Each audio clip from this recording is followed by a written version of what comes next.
Bonsoir à toutes et à tous. Bienvenue sur ce Facebook Live du 15 janvier 2021.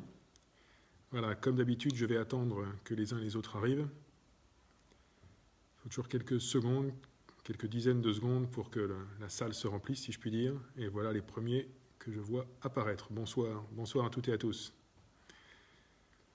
Voilà, je salue Oriana Eklasri, notre adjointe à la culture, aux affaires culturelles, qui a eu une belle semaine, puisque nous annoncions cette semaine l'arrivée du FIGRA, le Festival international du grand reportage d'actualité à Douai, dont Oriane a été une cheville ouvrière.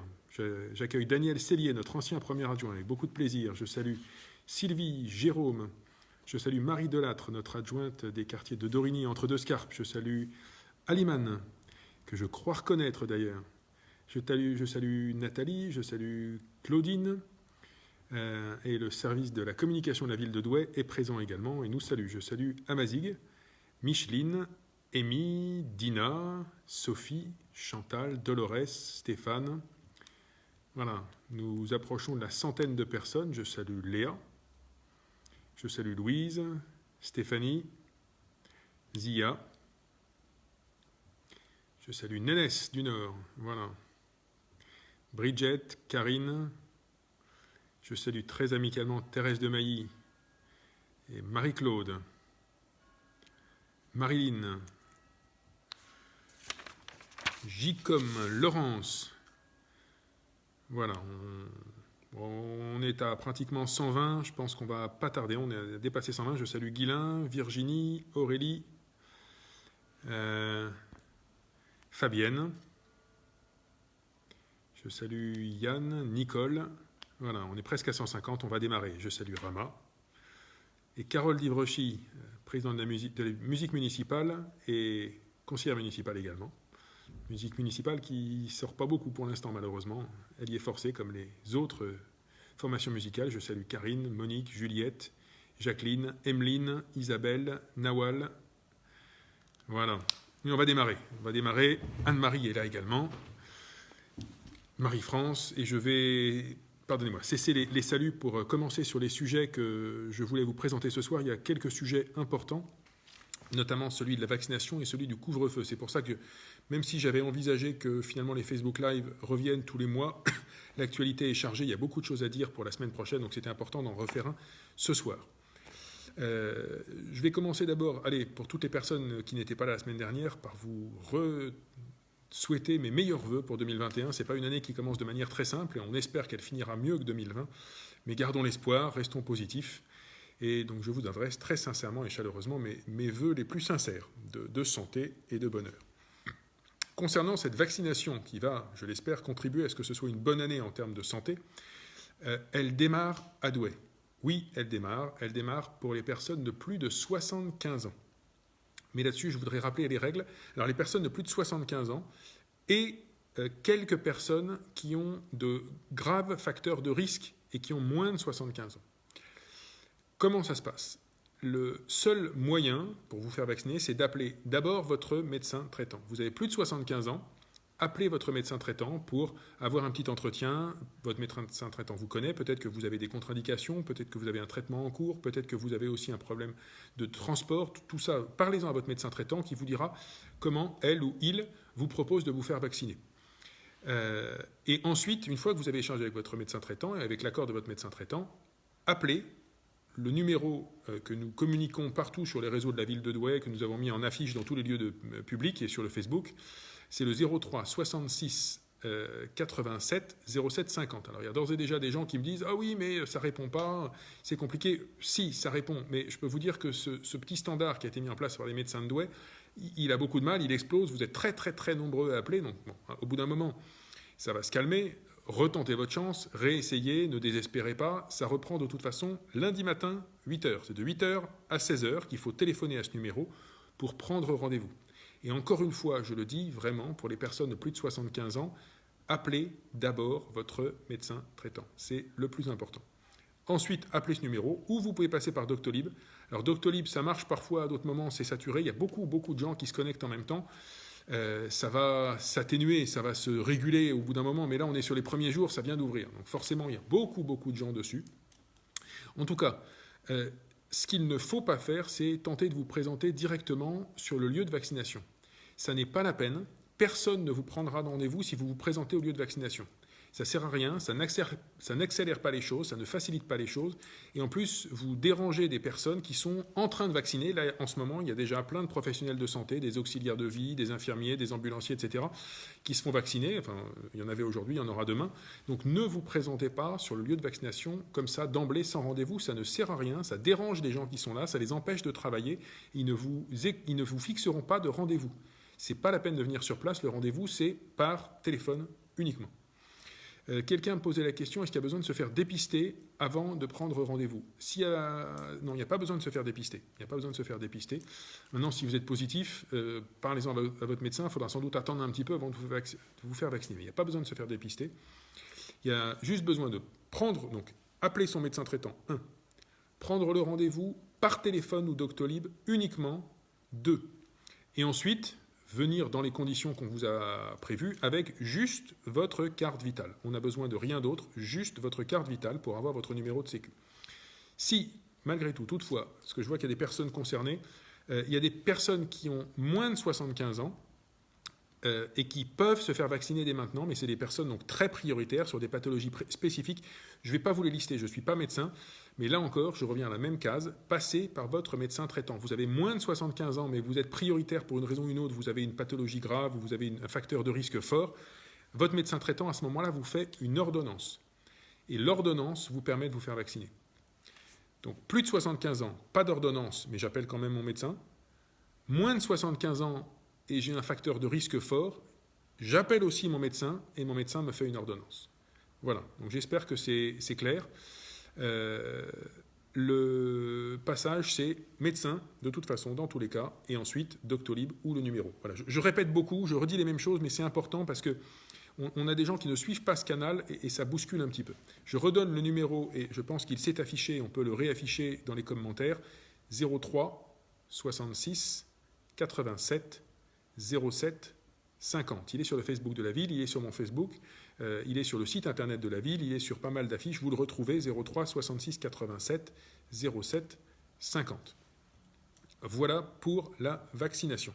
Donc la vaccination, vous pouvez appeler pour réserver un rendez-vous tous les jours de 8h à 16h, tous les jours du lundi au vendredi de 8h à 16h. Pour information, donc les prises de rendez-vous, ça ne reprend que ce lundi matin. On est vendredi, c'est dans 3 jours. Et ça reprendra à partir de la semaine d'après.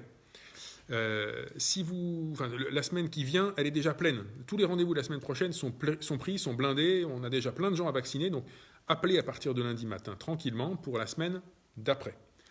Voilà. Et de toute façon, je répète volontairement, je redis les choses 3 fois, appelez d'abord votre médecin traitant. OK. Ça, c'est sur la question de la vaccination. Sur la question du... alors, ici, Florence Fievet me dit « Pourquoi la plateforme donne un autre numéro que le vôtre ?» Il y a un autre numéro régional qui a été mis en place. Vous pouvez l'appeler ce numéro régional. Je ne l'ai plus là, mais il était dans la Voie du Nord. Et éventuellement, la ville peut vous le transmettre. En fait, ça renvoie sur la même plateforme. C'est juste un autre chemin. Je recommande le numéro local douaisien qui va directement sur les médecins de ville de Douai. C'est ce qui va le plus vite. Ça fonctionne, même s'il y a beaucoup de gens qui appellent. Voilà, mais les 2 numéros fonctionnent. Le numéro régional marche aussi en pratique. Voilà. Le couvre-feu. Le couvre-feu donc, est à 18h pour toute la France à partir de demain soir, samedi. Donc fermeture de tous les lieux publics et on est obligé d'être chez soi tous les soirs à 18h. Pas encore ce soir, à partir de demain soir, samedi. Qu'est-ce qui se passe dans les écoles et dans les crèches ? Alors, dans les écoles et dans les crèches, ça ne change pas.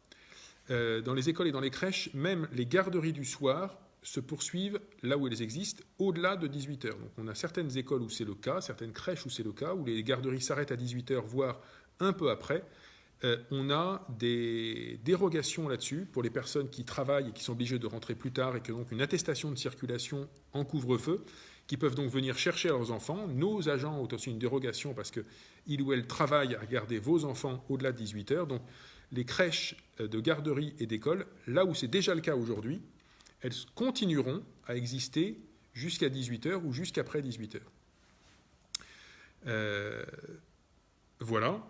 Les garderies donc continuent, la cantine continue. On va aménager certaines cantines pour élargir un petit peu les horaires, etc. Mais on avait déjà mis en place des règles très précises, très strictes, très cohérentes sur nos cantines. Donc globalement, les cantines, ça reste la même chose. Donc à partir de lundi, vous pourrez continuer à envoyer vos enfants en cantine et en crèche et en garderie.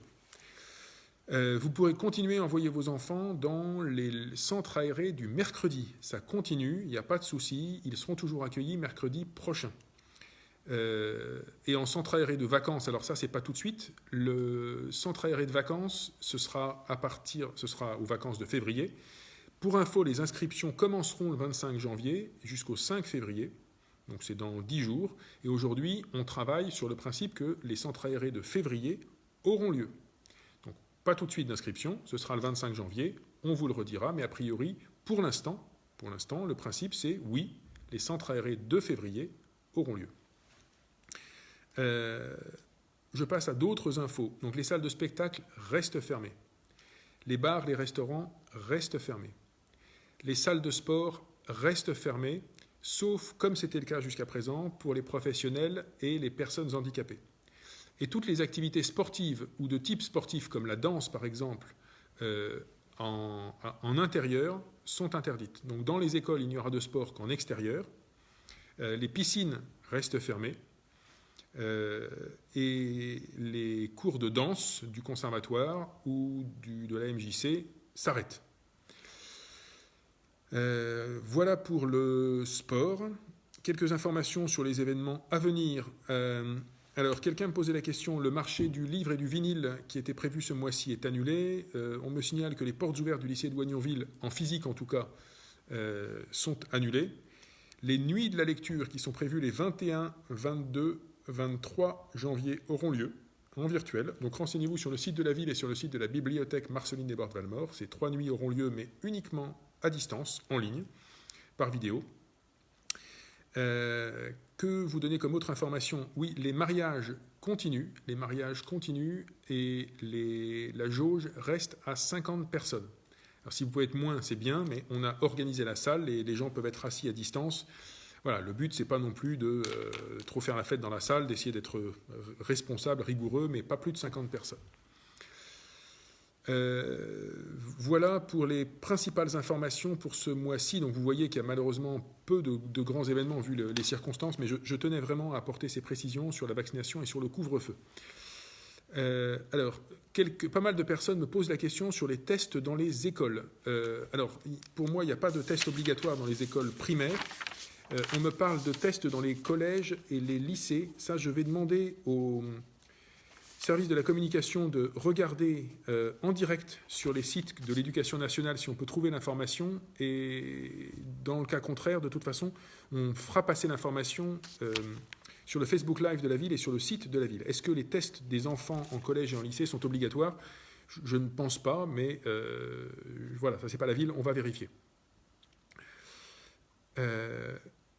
Alors, Farid Goulette me parle d'un déménagement d'une partie de la bibliothèque en centre-ville. Non, Farid, ce ne serait pas une partie, ce serait toute la bibliothèque, et ce n'est pas cette année, c'est dans quelques années. Donc vous avez le temps, c'est un projet important, un grand projet qu'on prépare, que notre adjointe Oriane Aït-Lasri porte fortement, et qui est pour, dans 4-5 ans, parce que c'est long et difficile à préparer, mais c'est un projet qui nous tient à cœur.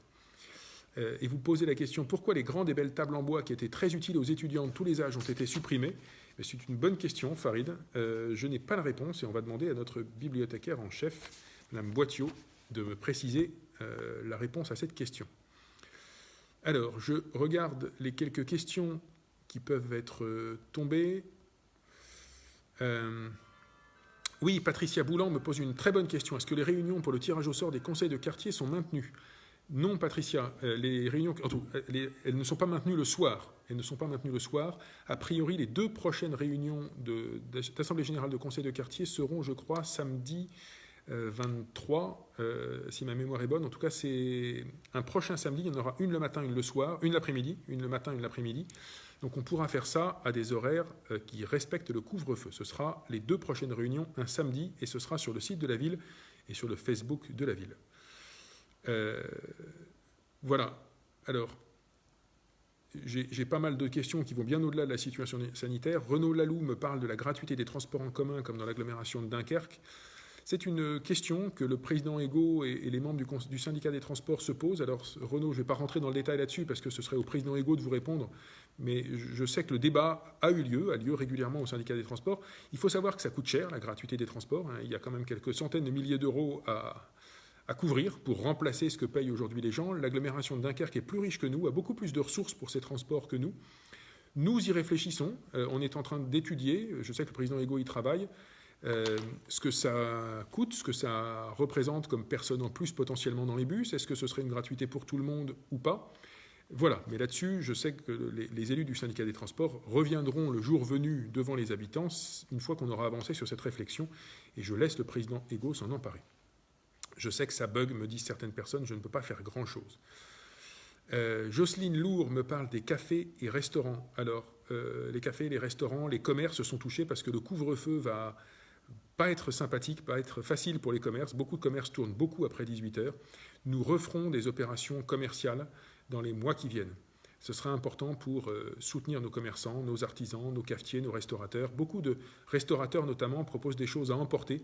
Donc là-dessus, on communique dessus, on va les soutenir, on va les aider.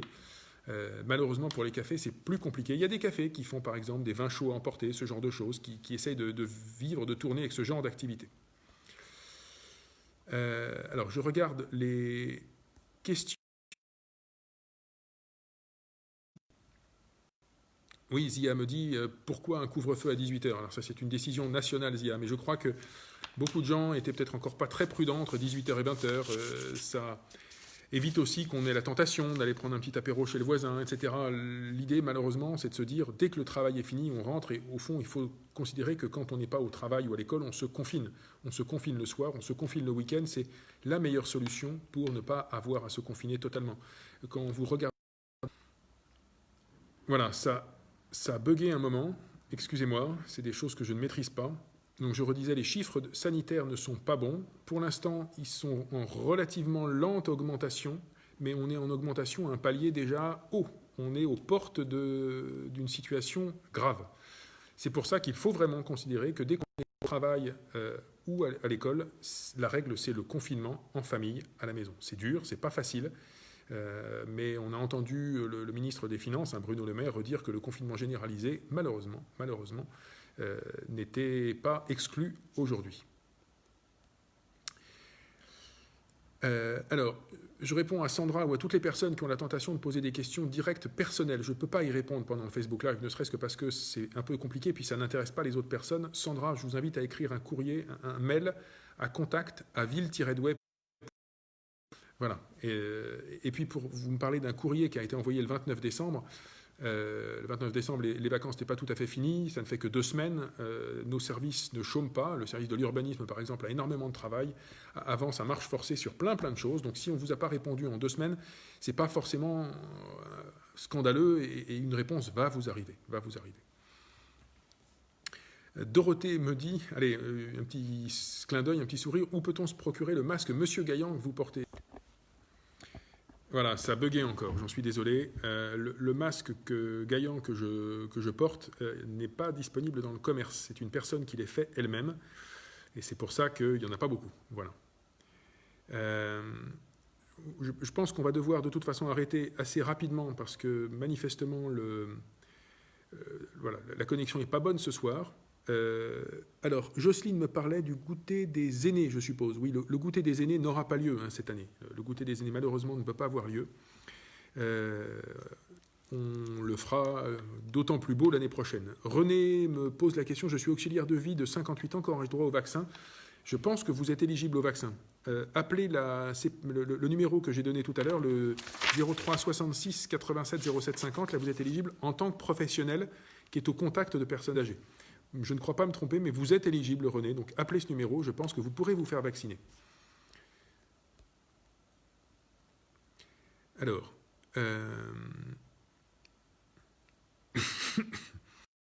je regarde les dernières questions. Solé Bueno me pose une question qui revient à peu près à chaque Facebook Live ou toutes les 2 fois. Pourquoi le stationnement n'est pas gratuit en centre-ville? Si, le stationnement est gratuit en centre-ville si vous...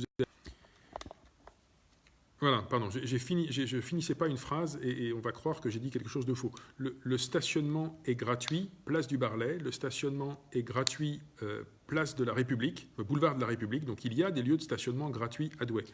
Et après ça, on peut marcher un petit peu. D'ailleurs, dans les grandes surfaces, on marche et on marche beaucoup. Quand on va au Auchan, quand on va à Leclerc, quand on va à Euralil, on marche en moyenne 2 km. Donc il ne faut pas me dire qu'on va en voiture faire ses courses, on marche 2 km. Voilà. Par contre, si vous voulez vous garer dans la rue, si vous voulez vous garer en plein centre-ville, juste devant votre commerce, qui en général n'est pas possible d'ailleurs dans les grandes surfaces, là, c'est payant. Mais nous allons développer, dès que le chantier de la rue de la mairie, le chantier de la rue de Bélin aura commencé, nous allons très rapidement organiser, mettre en place, là, d'ici un mois, des places de stationnement gratuits courte durée en cœur de ville, rue des Minimes, rue de la Mairie et rue de la Madeleine. Donc il y aura 8 places qui seront à forte rotation. C'est des places où on ne peut pas rester plus de 20 minutes, mais elles seront gratuites. Voilà, ce sont des places spécifiques justement aux entrées de la zone piétonne. Voilà pour le stationnement. Je pense qu'on ne va pas tarder à s'arrêter parce que vraiment la connexion n'est pas bonne. La communication n'est pas bonne. Je regarde...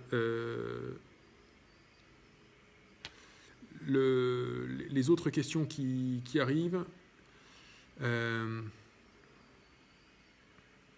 Alors, Mandine me parle des rats à Gaillan.